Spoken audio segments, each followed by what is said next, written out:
ዮሐንስ መጥምቅ ጌታችን ኢየሱስ ክርስቶስን የዮሐንስ ወንጌል ምዕራፍ 1 ቁጥር 23 ላይ ሲያጠምቀው ከሩቅ ሆኖ አየውና እንዲህ አለው፣ እነሆ በሉ እነሆ የዓለሙን ኃጢአት የሚያስተሰርይ የእግዚአብሔር በግ።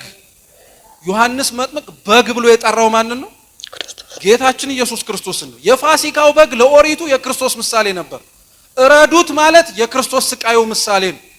አትቀቅሉት ማለት ክርስቶስ 3 ቀን 3 ሌሊት በከርሰ መቃብር ካደረ በኋላ ከሙታን ተነስቷል። በተቀቀለ ስጋ መፍረስ መበስበስ አለበት።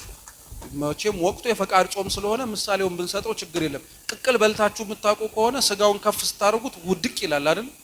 ጥብስ ሲሆንስ ይሄ መብላት አይጠበቅባችሁም መልሱን ለመስጠት። በመሰረቱ ግን ስጋው ቅቅል ከሆነ ይፈርሳል፣ ጥብስ ከሆነ ግን ይፈርሳል ወይስ እዛው ነው የሚቆየው? ያ ስጋ ውስጥ ሙቀት አለ የለም? ስትበሉት የሚያቃጥለው የእሳቱ ሙቀት ስለወሰደው ነው አይደል? ጥሩ ስጋውን ጥበሱት ማለት ያዳነን ስጋ ብቻ አይደለም፣ እሳት የተባለ መለኮትም አብሮ ተዋህዶ ነው። ጥበሱት አለ። ከመብላታችሁ በፊት መራር የሆነ ቅጠል ምን አርጓል? መራር የሆነ ቅጠል ማለት ክርስቶስ ከሐሙስ ማታ አንስቶ ከተያዘበት እስከ አርብ ስጋውንና ደሙን እስከሰጠበት እስከ ለቅለቱ ድረስ 18 ሰዓት ነው። ስንት ሰዓት ነው?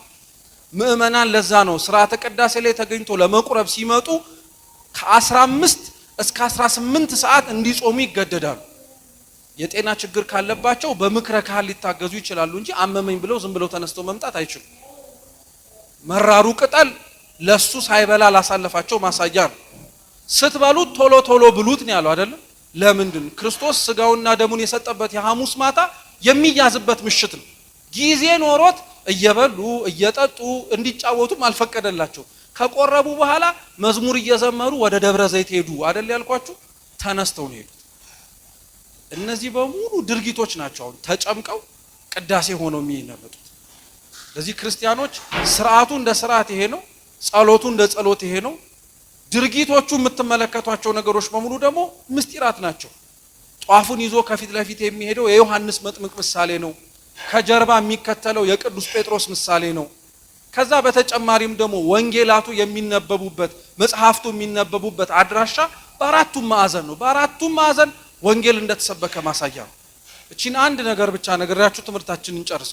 ወንጌል ሲነበብ አይታችሁ ከሆነ እንዲሁም ደግሞ ከሥርዓተ ዑደታት መካከል ዲያቆናቱን ነገ ስታስቀድሱ ልብ ብላችሁ ተመልከቱ። የመጀመሪያውን ሥርዓተ ዑደት መጾር መስቀሉን የሚይዘው ሰራይ ዲያቆን ይባላል። ይዞት ሲሄድ ከትከሻው ላይ መጽሐፍ ቅዱስ ይሸከማል። አይታችሁ ታውቃላችሁ? መጽሐፉን አይገልጠውም፣ ይዞት ነው የሚዞረው። ይዞት ለምንድን ነው የሚዞረው? ገልጦት ለምን አይዞርም የምትሉ ከሆነ መጽሐፉ አምላክ ሰው ከመሆኑ በፊት ብዙ እንደማናውቀውና ስጋን ተዋህዶ በምድር ላይ ተመላልሶ እስካየነው ድረስ ምስጢር እንደሆነ ማሳያ ነው፣ ዝም ብሎ መያዙ ማለት ነው። ልክ ያንኑ መጽሐፍ ደግሞ ወንጌል ቅዱስ ከተባለ በኋላ ተገልጦ ምን ይደረጋል? አስቀድሞ በነቢያቱ ሲታይ የነበረው በነቢያቱ እወርዳለሁ እመጣለሁ ሲል የነበረው አምላካችን መጨረሻ ላይ ወረደ ለማለት ያንኑ መጽሐፍ ገልጠን እናነበዋለን። ያነበብነውን ገልጠን መጽሐፍ ደግሞ ፍጻሜው ላይ ደግሞ የክርስቶስ ቅዱስ ስጋው ክቡር ደሙ ብለን ደግሞ ያንኑ ቃል እንበለዋለን እንጠጣዋለን። ለዛ ነው ሊቃውንት ምን ይላሉ መሰላችሁ? የእግዚአብሔር ቃል መጽሐፍ ቅዱስ ብቻ አይደለም ኢየሱስ ክርስቶስም ጭምር ነው ይላል።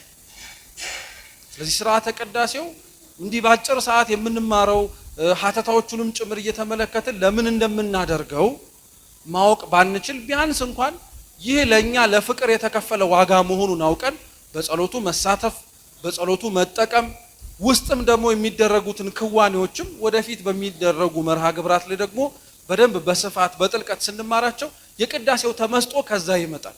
ግዕዙ ባይገባን ዑደቱ ከገባን የተመስጦ ምክንያት ይሆን። በዑደቱ ጀምረን ከዛ በኋላ ደግሞ ፍጻሜውን አሳምረን ሙሉ በሙሉ ደግሞ ራሳችንንም ወደ ቅዱስ ቁርባን ምስጢር ለማድረግ ለማብቃት አምላካችን ቅዱስ እግዚአብሔር ይፍቀድልን ይርዳን። አምላካችን ልዑል እግዚአብሔር የሰማነውን ትምህርት በልቡናችን ሰሌዳ ላይ አሳድሮልን ጽፎልን በፍጻሜው የምናስቀድስ ብቻ ሳይሆን ደግሞ ቅዱስ ሥጋውን ክቡር ደሙን ተቀብለን የመንግስቱ ወራሾች የክብሩ ቀዳሾች እንድንሆን ይርዳን። በጎደለው በነጠበው በክቡር አባታችን